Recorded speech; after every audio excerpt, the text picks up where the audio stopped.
Sous l'endoderme se trouve le péricycle, qui est un tissu particulièrement modulable et qui constitue une sorte de réservoir de cellules.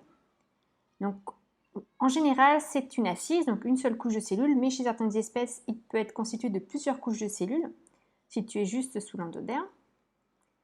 Ce sont des cellules peu différenciées, c'est ça qui fait sa modularité. Il va notamment générer les racines latérales, donc c'est vraiment là que naissent les racines latérales. Et aussi, il va participer à la mise en place du cambium continu dans le cadre de la croissance en diamètre. Donc c'est quelque chose qu'on a vu en TD, je vous renvoie au TD à ce sujet et sur lequel on reviendra aussi dans la partie 3 de ce chapitre. Enfin, au centre de la racine, dans le cylindre central, on trouve les tissus conducteurs de sève, le xylème et le phloème. Pour rappel, le xylème, c'est ce qui transforme la sève brute des racines vers les parties aériennes. La sève brute, c'est essentiellement de l'eau et des ions.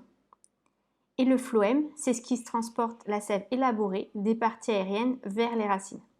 Et la sève élaborée, elle est particulièrement riche en saccharose.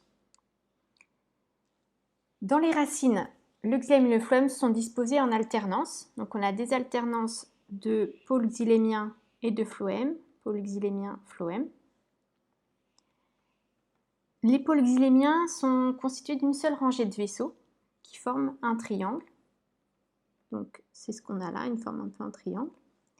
Et le xylème est à différenciation centripète. Alors ce que ça signifie, c'est que les petits vaisseaux sont situés le plus à l'extérieur et les plus gros vaisseaux le plus à l'intérieur. Donc ça veut dire que le sens de différenciation est de l'extérieur vers l'intérieur, donc centripète, donc dirigé vers l'intérieur. Chez les monocotylédones, quelques particularités. On va avoir beaucoup plus de pôles xylémiens et phloémiens que chez les dicotylédones. Et on peut avoir éventuellement présence de parenchyme médulaire, donc ça veut dire un parenchyme qui serait présent ici au centre de la racine. En résumé, pour l'anatomie de la racine, voilà comment on pourrait représenter une racine de façon très schématique. Donc on a un tissu de revêtement qui est le rhizoderme, avec éventuellement des poils absorbants. Dessous, le parenchyme. Ensuite, l'endoderme. Dessous, le péricycle. Le xylème en alternance avec le phloème. Donc, rhizoderme, parenchyme, endoderme forment l'écorce. Péricycle, xylème et phloème forment le cylindre central.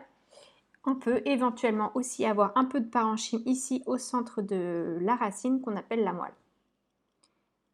Les particularités, les caractéristiques d'une racine, par opposition à ce qu'on va voir dans les tiges, c'est le cortex qui est très abondant. Donc on voit bien ici que le parenchyme cortical représente une grande surface. La moelle qui est réduite alors que c'est l'inverse dans la tige. Le xylème primaire est centripète en forme de triangle. Ça c'est ce qu'on a vu, forme de triangle, centripète. Donc les vaisseaux les plus gros vers le centre, les plus petits vers l'extérieur. Et le xylème et le phloème en position alterne alors qu'ils sont superposés dans les tiges. En conclusion de cette partie sur l'anatomie, vous avez ici une diapositive comparative entre monocotylédones et eudicotylédones, aussi bien sur des aspects plus morphologiques que sur des aspects plus anatomiques. Je ne vais pas développer ça ici, mais vous pouvez prendre le temps de la regarder et de l'apprendre. Ça vous fait une synthèse sur les différences entre monocotylédones et eudicotylédones.